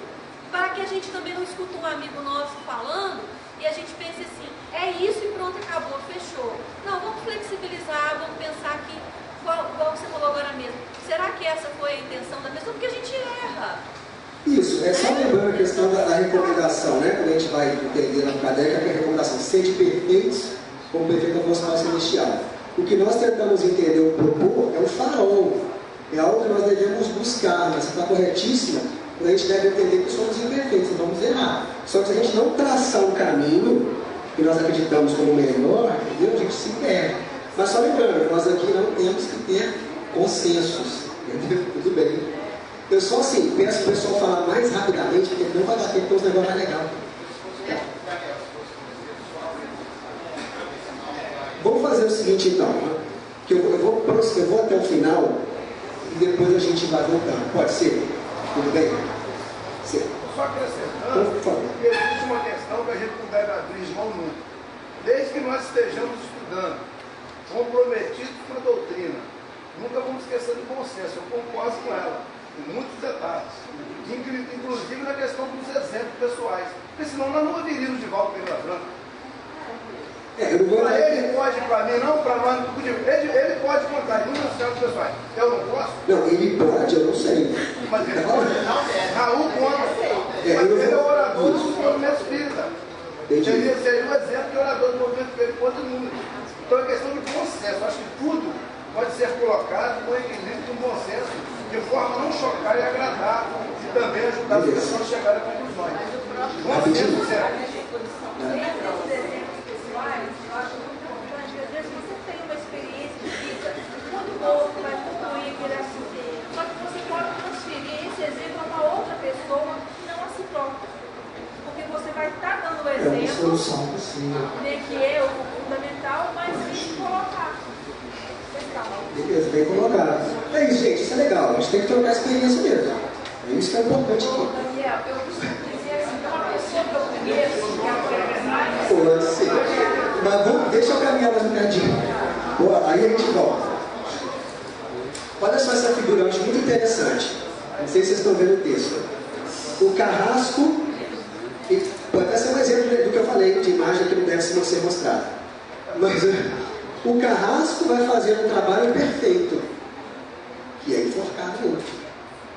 Mas mais importante que fazer um trabalho perfeito é o trabalho que se propõe fazer. Às vezes eu quero fazer uma palestra maravilhosa, eu vou fazê-la. Mas o que eu vou levar, será que é o mais adequado? Né? Questão das fontes. Problemas. Isso é até mais simples, a gente fala mais rápido. Citação incorreta. Então, se eu vou citar Emmanuel, eu vou citar um Kardec, né, um espírito que seja, é importante que eu saiba onde está a citação. E sabe o que é mais interessante? Não é nem por expositor demonstrar erudição, não. Não é nem por isso, não. É porque o expositor ele pode citar errado. Ele pode se enganar. E você trocar uma vírgula ou uma palavra, atribuindo a Emmanuel, ou a Kardec, ou a Jesus, eu posso gerar uma interpretação completamente diferente. Então isso faz parte do trabalho. Fazer palestra é um trabalho também de pesquisa. De pesquisa responsável. Primeiro, cuidado. Segundo, cuidado, citações em excesso. Se eu vou falar, por exemplo, temas em torno da frase fora da caridade não há salvação. Eu consigo citar, nós, né, estudiosos, conseguimos citar 200 referências no tema. Só que às vezes, numa palestra pública, se eu carrego demais, gente, isso aqui está no Pão Nosso, isso aqui está no Fonte Viva, isso aqui está no Livro dos Espíritos, eu acrescento às vezes um excesso de erudição, mas eu perco um tempo valioso na minha palestra espírita quando eu estar desenvolvendo aquela ideia. Então, se eu pego uma referência fundamental entre aquelas ou duas, muitas vezes aquilo já é suficiente. Para o meu estudo é importante as 200, mas para a minha exposição eu não preciso citar todas. Isso gera até, sabe o que gera também, gente? Um desânimo quem está ouvindo, porque o cara pensa assim, eu nunca vou ler isso tudo. Eu nunca vou entender o espiritismo. Quando na verdade as ideias espíritas básicas são de simples entendimento. A gente às vezes complica. É a questão de material de internet, gente. Em determinado momento, estudando no grupo mediúnico, um tempo atrás, né, aí o caso pessoal, vou tentar usar o bom senso. Ia em determinado dia estudar centros de força. Então tinha a postura do projeto e materiais, né, vamos dizer assim, respeitados. Aí várias pessoas resolveram procurar centros de força na internet. Nada contra. Só que começaram a imprimir e levaram. Qual que é o problema, gente? A internet é uma ferramenta valiosa. Só que funciona como um livro. Não quer dizer que está no livro ou que está na internet que aquilo ali é correto, que aquilo ali é adequado. Então gerou vários conflitos no grupo, porque uns tinham material que falava que o centro de força chamava tal coisa, um era material de Umbanda, o outro era material do hinduísmo, e começou a gerar uma mistura. Por quê? Uma pesquisa de internet sem critério. Tá? Então, muito cuidado com nós trazendo para a exposição ou como base para o nosso preparo para fazer a palestra. Questão da temática. Qual que é a finalidade do espiritismo? Consolar, fé, esperança, felicidade. Possíveis problemas. Tem dois que nós vamos exemplificar. A conclusão negativa na palestra, que a pessoa sair pior do que chegou, achando que está perdida. E a desvalorização do espírita ou do movimento espírita presente, às vezes, na exposição espírita. Vamos ver um exemplo. Ó. Conclusão negativa. Palestra. Citação indevida ou incompleta de casos contados por André Luiz ou outros espíritos. A nossa companheira estava comentando. Né? Eu vou numa palestra pública, eu vou contar um caso de obsessão relatado no livro do Mundo Maior, que envolve a questão do aborto. A pessoa que chegou no centro espírita não tem base. Ela sai assustada. Culpa do André Luiz? De forma alguma. Há um procedimento, há um caminho a se percorrer até estudar um caso de obsessão mais grave. Há um caminho a se percorrer. Né? Então eu cito o André Luiz. Ah, mas eu citei o André Luiz, sim. Mas se for no momento adequado, no local adequado, as pessoas que estão ouvindo estão preparadas para aquilo, né? Nós estávamos comentando. O André Luiz tem casos maravilhosos que nós podemos citar em qualquer ocasião. É uma obra fundamental da nossa doutrina. Mas há casos que demandam estudo anterior. Foi citado aí, né? Manuel Flamendiana, a mesma coisa. Obra importantíssima para quem trabalha com doutrinação, com enfermagem espiritual, com outros aspectos. Mas há que se percorrer um caminho até ela, né? E outra coisa também, a supervalorização de dificuldades íntimas. Um determinado trabalho que nós realizamos era sobre sofrimento. Né? Então, claro, nós percorremos um trabalho maior de um evento de carnaval, estudávamos casos de sofrimento, de problemas, de vícios. Mas qual era sempre a nossa preocupação do grupo que estava organizando? Encerrar aquele momento com algo positivo. Então eu falei do problema, mas como encerrar? Parábola do filho pródigo, por exemplo. Uma parábola que nos ensina o problema, a situação do problema, mas nos dá o caminho da redenção. Então eu vivenciei o problema, raciocinei em cima dele, mas eu saí da palestra com a ideia que Jesus nos traz do Pai misericordioso. Opa, estou em erro, mas não estou perdido, não estou condenado. Olha que interessante, né? Um exemplo. Então não deixar que a pessoa saia da palestra pública pior que chegou. Eu vou tratar do tema difícil? Vou. Eu preciso tratar, a pessoa precisa ouvir. Mas ela tem que sair com uma luz no fim do túnel. Isso é importante. E um outro exemplo, ó, que a gente às vezes percebe em palestra pública, tem que tomar cuidado com isso. Desvalorização do espírita e do movimento espírita. A gente frequentemente ouve esse tipo de frase. Ó. Nossa, como é difícil ser espírita. E nossa, quando você é espírita, tudo fica difícil. Ó. O movimento espírita é desunido, o centro espírita todo mundo briga. É? Gente, todo movimento humano tem atritos. Se eu achasse que isso é um problema, o espiritismo já teria acabado. O que a gente tem que pensar? Olha a conclusão positiva. Apesar dos problemas, estamos trabalhando pelo espiritismo. Estamos divulgando a mensagem de Jesus. Apesar dos problemas. O problema vai existir. Enquanto nós somos imperfeitos, vamos ter problemas. E essa aqui, ó, muito comum. Falar da triste situação do espírita no plano espiritual. Às vezes o que acontece? Há uma distorção muito grande daquela obra, famosíssima obra Voltaire, do Chico Xavier, irmão Jacó. Às vezes se distorce muito ao comentar o caso do irmão Jacó, levando a uma conclusão de que todo espírito, se for trabalhador então, né, vai desencarnar e está perdido. Vocês já observaram isso? Eu estou viajando. Então, a prova que a gente tem que ter. O que determina a nossa situação feliz ou infeliz no plano espiritual? Não é a religião que professamos. É claro para nós isso. É a nossa postura, a nossa prática da caridade, nosso esforço em sermos melhores. Não é o fato de ser espírita ou ser católico ou não ser. Então, é claro, é difícil ser espírita. É difícil, gente, ser humano. Difícil. Uma vez que está desunido só tem briga? Não é desunido. Tem briga, tem discussão, tem desentendimento? Tem. Mas continuamos aqui. Continuamos trabalhando, não é verdade? Continuamos lutando. O cristianismo primitivo tinha desentendimento? Vai ler Paulo Estevam. Tinha desentendimento. Né? Eu acho que você deveria diferenciar divergência de Exatamente. Se não houvesse divergência na doutrina espírita, nós teríamos uma doutrina dogmática. E não é essa a proposta de Kardec. A divergência promove crescimento. Estamos quase encerrando. A questão do expositor independente. O que é o expositor independente? Não sei se é claro para todos. O Curti chegou até a falar. É o expositor que às vezes se declara não vinculado a nenhum centro espírita, mas eu sou palestrante, eu sou freelancer, eu sou independente. Eu já ouvi a expressão expositor itinerante. Uma vez o centro nosso lá recebeu uma carta de uma expositora falando assim: olha, não sou vinculado a nenhum centro, sou expositor itinerante. A gente recebeu essa carta, que tem caso expositor. Aí uma questão que eu acho que talvez, tá, gente? Eu estou falando isso. Nós não temos que ter consensos aqui, não. Se é uma opinião diferente, exponha. Né? Tem que ter consenso. Onde que eu vou encontrar? Até eu peço, se alguém souber outra referência, cite aqui, por favor. Onde eu vou encontrar uma recomendação que deixe isso claro para nós? Eu tive uma grande dificuldade. Eu achei lá no livro dos médiuns uma recomendação em relação ao médium. Mas que eu acho que nós, nos entendendo como médiums, né, transmissores da mensagem espírita, acredito que vale para nós também. Vocês vão, né?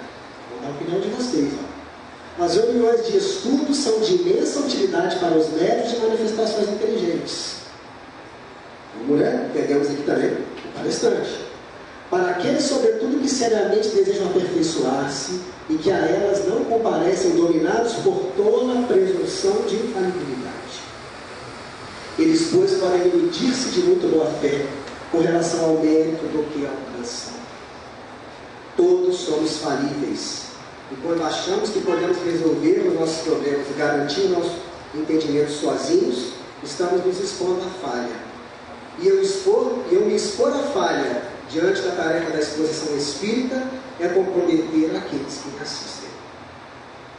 Se eu pertenço a um grupo, eu me policio, eu sou policiado. Se o meu comportamento está estranho, alguém fala comigo, olha, meu amigo, você não está bem, né? Será que eu estou sendo influenciado?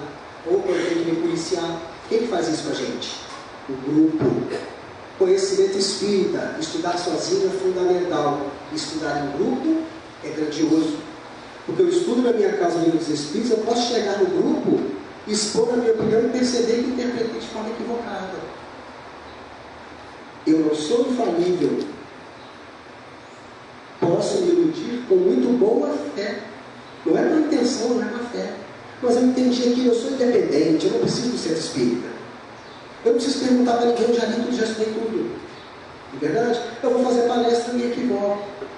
Me distancio do apoio espiritual que recebemos no centro espírita. Então esse é o cuidado que nós temos que ter. Por favor. É responsabilidade do dirigente. Tem que Porque observar às isso. vezes convida determinados expositores independentes para desenvolver trabalho para trabalhadores. Seminário para trabalhador, ele não é trabalhador. Exatamente. Para fazer tarefa, falar a respeito do passe, ele nunca aplicou passe, vai cometer equívocos, e quem já conhece vai perceber. E poderá deixar coisas realmente que desculpam, né? E aí é o perigo do expositor, é o perigo do expositor carismático. O expositor carismático é aquele que, por si só ser carismático não é o problema, mas é aquele que é tão bom orador que ele mesmo com deficiências doutrinárias, ele agrada o dirigente irresponsável.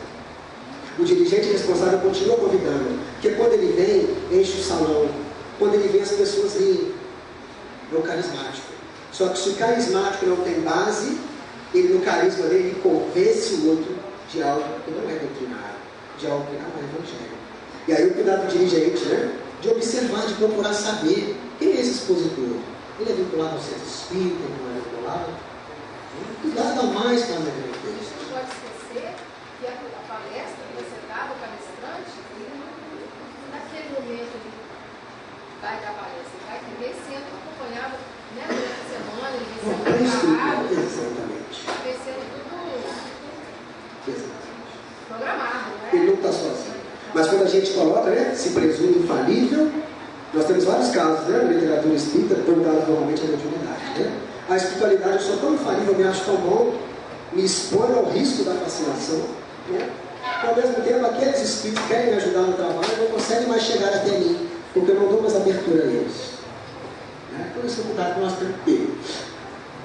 Já concluído, gente, Jesus, né, nossa orientação maior, o nosso exemplo maior, nos traz, vamos dizer assim, esse sol, né? Que é a sua mensagem, a mensagem divina, esse sol que nos guia, né, para onde a gente tem que caminhar. E o caminho para o qual a gente tem que olhar junto, olharmos junto, nós como dirigentes, como expositores, olharmos junto na mesma direção. E a nossa direção é qual? É essa luz pelo Evangelho de Jesus, esclarecido pelos postulados espíritas. E uma frase do professor José Passini, que vocês conhecem, sobre um artigo dele, eu vou mostrar as referências aqui, sobre justamente a questão da fidelidade doutrinária. E aí ele resume, interessante, muitas palavras que muitos aqui falaram, em atitudes discretas, equilibradas, ao amparo da oração sincera. Cada espírita consciente deve constituir-se em guardião fiel dos princípios doutrinários, o que conseguirá através do estudo, reflexão e do uso, bem colocado, do bom senso. E para nossa conclusão, só apresentar as referências. Tá? Todas apareceram aí no texto. Obras da codificação, obras subsidiárias. Agora eu sei. Se não, você pode, inclusive o material todo, pode passar por e-mail, né? Fiquem à vontade para utilizar, copiar, apresentar igual, não tem problema nenhum. E aí eu não sei, eu devo a palavra ao Robson, não sei se tem um tempo para alguém comentar, a Denise.